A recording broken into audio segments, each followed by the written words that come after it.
Successful people are not people without problems. They have, as a rule, just as many problems and largely the same kind as everyone else. The difference is that they learn to solve their problems. Successful living is nothing more than the ability to solve successfully the problems which are as much a part of living as breathing. The degree of our success will be determined by the extent to which we can solve our problems.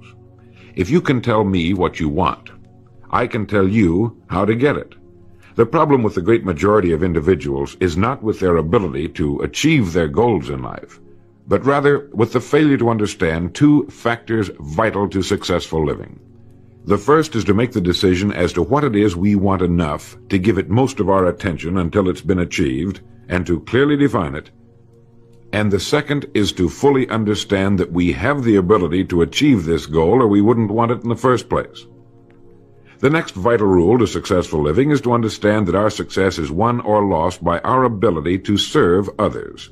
We are interdependent, and it's just as impossible to succeed without serving others as it would be to live in our modern world without others serving us. Our rewards in life will and must always be in exact proportion to our service. It is the misunderstanding of this single law which, in my mind, is responsible for fully 90% of the frustration and discontent we see around us. Now, a lot of people don't like this law, if they're even aware of it, but not liking a law does nothing to change it. The basic laws of nature and economics are unchanging. If we're out of step with them, we are, as Thomas Huxley put it, checkmated, without haste, but without remorse.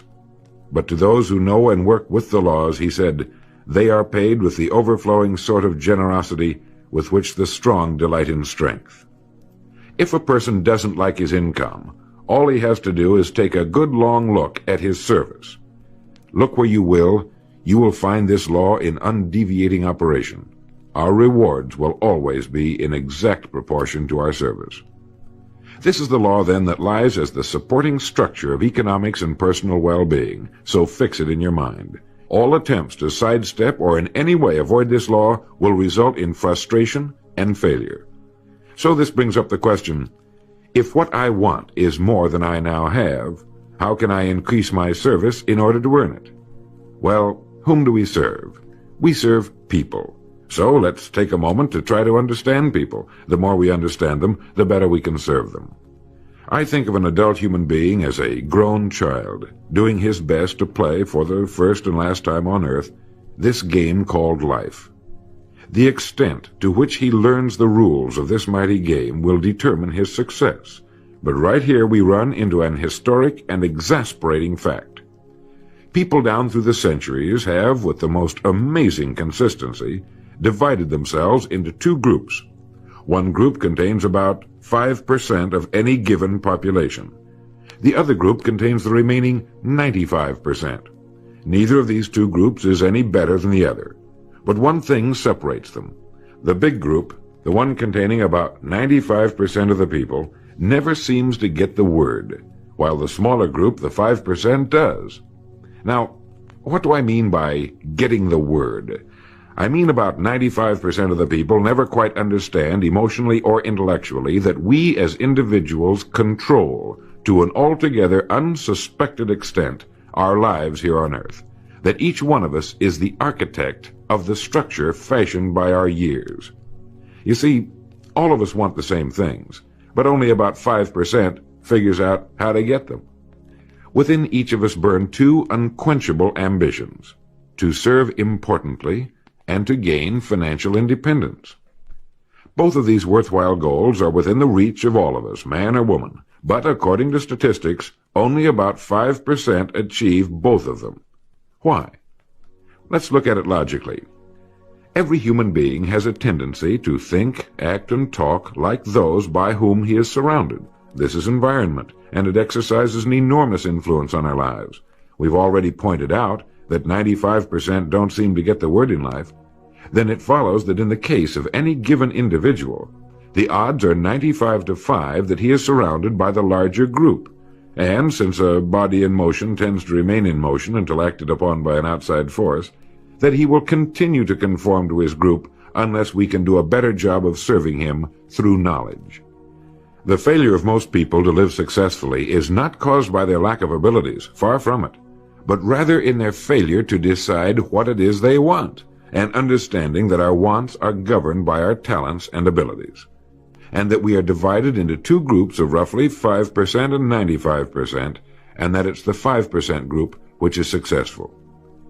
So here, let me give you a definition of success which, to my mind, covers the subject completely.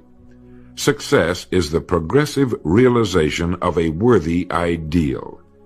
That is, anyone who knows where he is going in life is a success.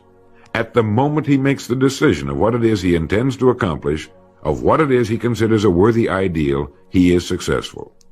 Once this goal has been accomplished, he is again, by our definition, a failure, until he establishes a new goal toward which to work. To my mind, this is what we as human beings were intended to do, to go through life from one achievement to another, and to finally come to the end of our road here on earth, still reaching, still working toward a new and better plateau on which to stand. For this is to live and live completely, to know as much as we can know, to serve as much as we can serve, to accomplish as much as we can accomplish. Well, since success is the progressive realization of a worthy ideal, why are we faced with only 5% who can be called really successful? Because the best estimates available tell us that only about 5% will ever decide upon and define the one thing they want. One thing, because we can only do one thing at a time.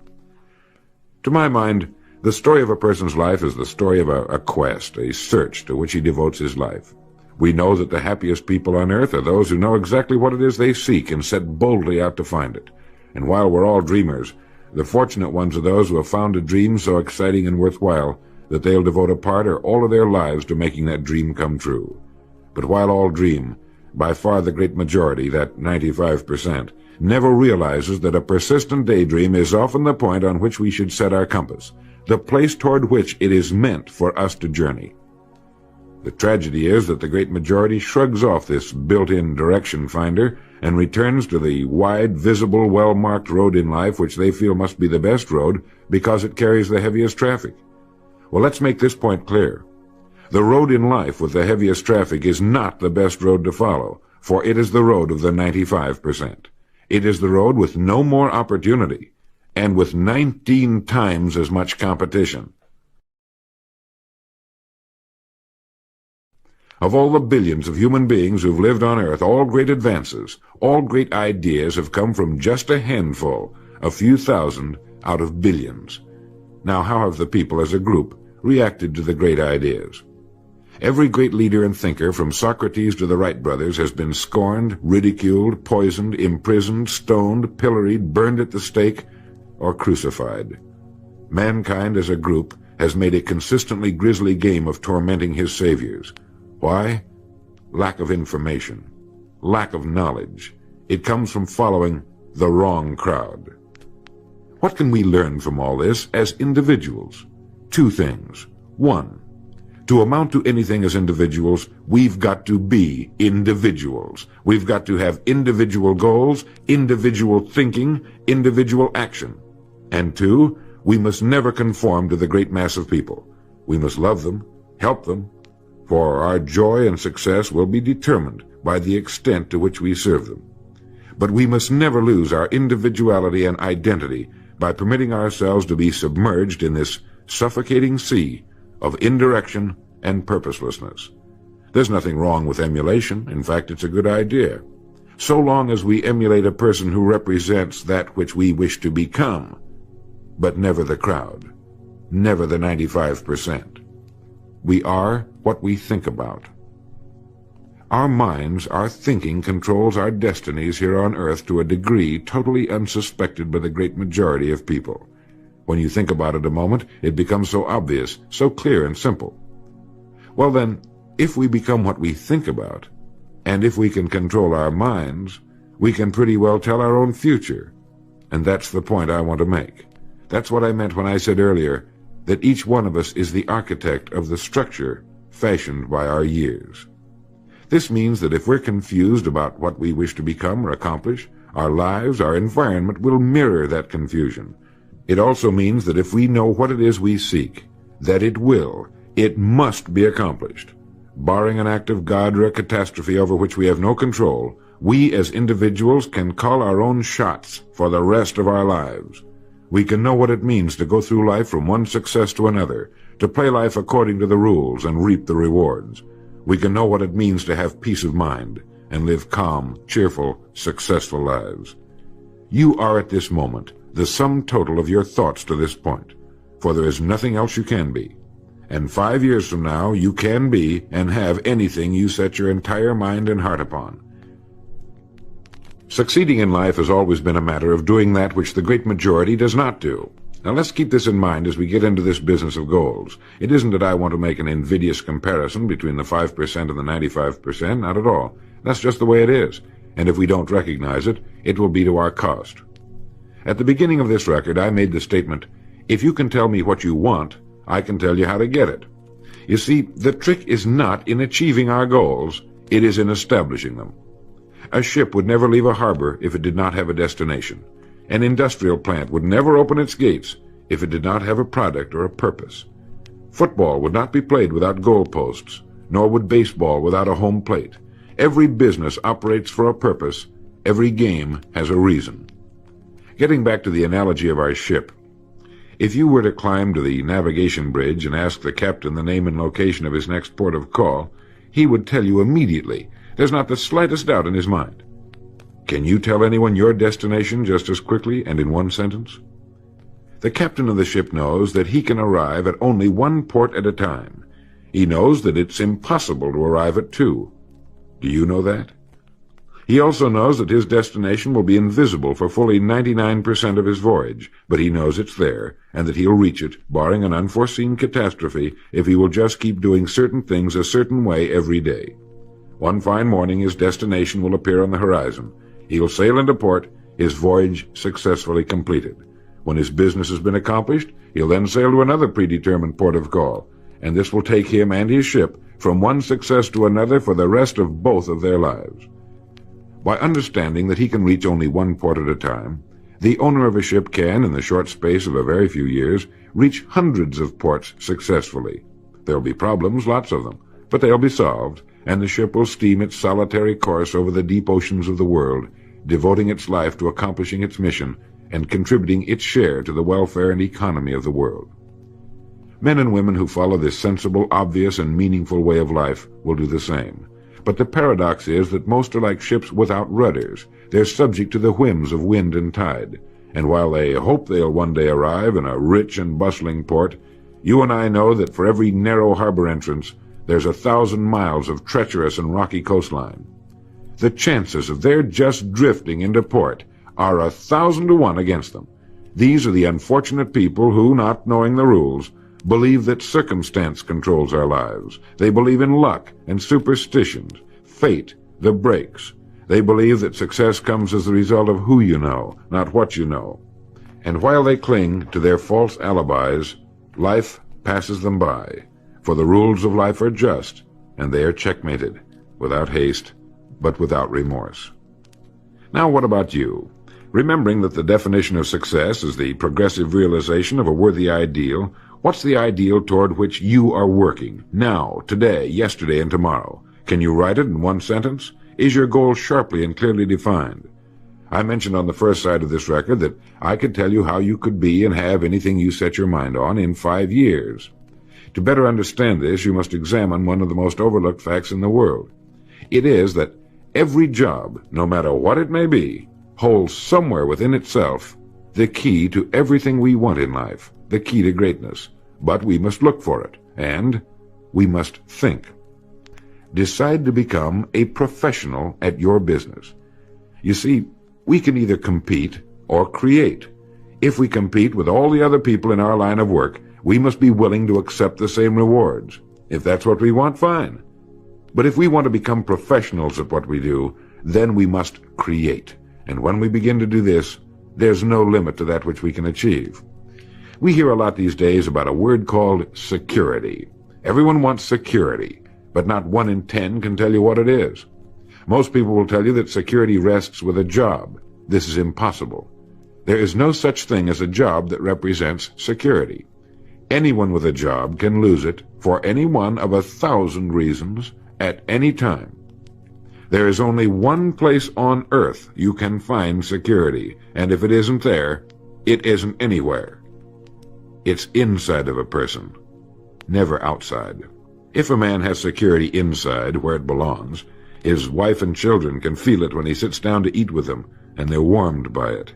If a man has security inside where it belongs, you can see it walking down the street, and you can feel it when he enters a room. That's security, and you can't take it away from him. You can take away his money, his home, everything but a wife who's willing to start over, and most of them are, and drop him anywhere in the country.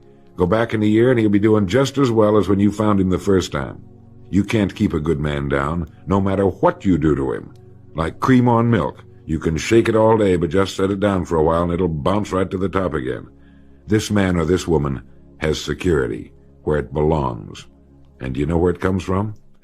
It comes from doing what we do for a living surpassingly well.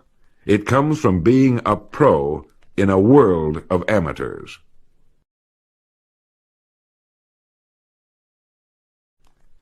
Becoming a pro isn't difficult. It comes from knowing what to do with time. It comes from knowledge, planning, and working. First, knowledge. This means learning everything we can about what we sell, learning everything we can about people, since that's who we sell, and learning everything we can about selling, since that's our profession. What we sell, who we sell, and how to sell. Those 3 subjects would fill a large library, but we can take things one at a time, and by devoting an hour a day to study, we can become outstanding professionals in 5 years or less. And it's the professionals in this business who can write their own tickets, good times or bad. They can live where they choose, and being professionals, work when they choose. Second, planning. This means writing down the specific goal we're now working toward. It means writing in detail about the first port of call we want to reach, realizing that we can only reach one at a time. It means selecting the income we feel will represent financial independence to us. Once this has been selected, we know exactly what we must do in order to reach it. As soon as our first goal has been reached, we can set a new one. The person who does this is the person people call lucky. Good things just seem to happen to him. The so-called breaks start coming his way. But it's a result of planning and working positively that attracts the good things to us. I can't emphasize too much the importance of describing your goal in detail. If it's a beautiful new home, get the actual plans, or at least an elevation drawing of the home, and carry it with you so that you can look at it regularly. If it's a certain amount of money, write down the specific amount for the coming year to the penny, and then work your plan. Whatever your goal may be, write it down in detail. Then you're like the ship. You're on course, and you reach more successful ports in a few years than most men do in a lifetime. And third, working. Working more than the average, if we're going to achieve more than average results, is necessary, of course. But with proper planning and with knowledge, it seems easy. Moreover, to work, we need energy, and energy is inextricably linked to desire. Unless we have a desire to do a certain thing, we find ourselves without the energy. But you will never find desire without energy. Once our goal has been crystallized in our minds and we realize that we become what we think about, our doubts vanish as to whether or not we can achieve our desired ends, and with the picture of our dream in our mind, we have abundant energy. Compared with what we ought to be, we're only half awake. Our fires are damped, our drafts are checked. We're making use of only a small part of our possible mental and physical resources. Stating the thing broadly, the human individual thus lives usually far within his limits. He possesses powers of various sorts which he habitually fails to use. He energizes below his maximum, and he behaves below his optimum. And then he wrote, "Excitements, ideas, and efforts, in a word, are what carry us over the dam." He goes on in this excellent essay to point out that we have deep reservoirs of abundant energy that we habitually fail to use, and that by pushing past the first false feeling of fatigue, we will find an exhilarating second wind that will take us to our goals. This is why in studying the lives of the world's great men and women, we find they seem to be indefatigable. Work meant nothing to them, because what they were doing, where they were going, filled their entire worlds. Frequently, people find it difficult to establish a goal toward which to work. Realizing that we cannot be successful without a goal, here's a good way to solve the problem. Get off by yourself and where you can think without being disturbed. Then write on a sheet of paper a complete description of the person you would like to be and the things, in being this person, you would have. Once this has been done, start acting the part of the person you wish to become. Carry as often as you can a clear mental image of the person you want to be and begin to be that person. Soon this will become so knit with habit it will lead you without fail to the goal you seek. You see, when you begin to do this, you're using your greatest power, your mind, and you will become what you think about. The only thing about a man that is a man is his mind. Everything else you can find in a pig or a horse. Think about that line until you know what it means.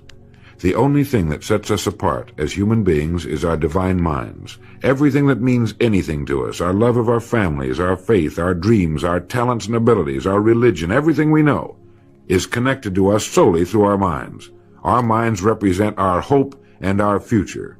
Yet, as a rule, it is the last place the average person will turn to for help. Your mind contains riches beyond belief, but you must prospect this rich and largely unexplored continent. And the only way it can be prospected is by systematic study and systematic thinking. Your mind is like a muscle. It will develop only to the extent that you use it, no more. By devoting an hour a day to study, you're building your mind into a powerful and creative servant. If you only do this 5 days a week, it comes to 260 hours a year. That's 1,300 hours in 5 years, or the equivalent of 162 8-hour days devoted to study and research. Believe me, if you'll do this, in 5 years you'll be one of the most accomplished professionals in your field, and you'll have the world on a string. You will virtually be able to write your own ticket. The average man works 8 hours a day, about 50 weeks a year, for 40 years. That's time enough to become great at anything. The time will pass anyway. We might as well reap the rewards. So now, let's sum up and reduce the whole thing to a workable formula, a set of rules for this game of life that cannot fail to take us to where we wish to go. The first and most important thing to remember is the rule that controls our life. We become literally what we think about. This means that we must establish a worthwhile goal toward which to work, a goal that will occupy our minds most of the time. This goal should be written out or illustrated. We should look at it and restate our purpose every morning, every night, and as many times during the day as we can. We must fully understand, emotionally as well as intellectually, that whatever it is we set our heart upon will become real in our lives. We must also remember the law that lies as the basic foundation for all economics and personal well-being as well. Our rewards will be in exact proportion to our service, and if we want to get into the top 5% of the people, we must often cut ourselves away from the effects of our environment and become individuals with individual goals, individual thinking, individual actions. We must realize that our daily work contains more opportunities than we could develop in a lifetime, and that our job contains within itself the key to greatness, the road to everything we could possibly want in life for ourselves and our families. We must realize, too, that security can be found in one place only, inside of us. If it isn't there, it isn't anywhere. And the only road to security lies in doing what we do for a living surpassingly well. And lastly, that we must become professionals at what we do, and that becoming a pro involves knowledge, planning, and working. Knowledge of what we sell, who we sell, and selling. Planning by establishing the goal, which automatically establishes our work pattern. The great salesman is like the great golfer. It looks easy the way he does it, because it is easy the way he does it. But it took time, dedication, and work in its accomplishment. Is it worth it? You bet it is. P.G. Hamilton once wrote, "Let's be different. A strong life is like that of a ship of war, which has its own place in the fleet and can share in its strength and discipline, but can also go forth alone to the solitude of the infinite sea. We ought to belong to society, to have our place in it, and yet be capable of a complete individual existence outside of it. And remember the strangest secret, will you? You are now, and you will become, what you think about."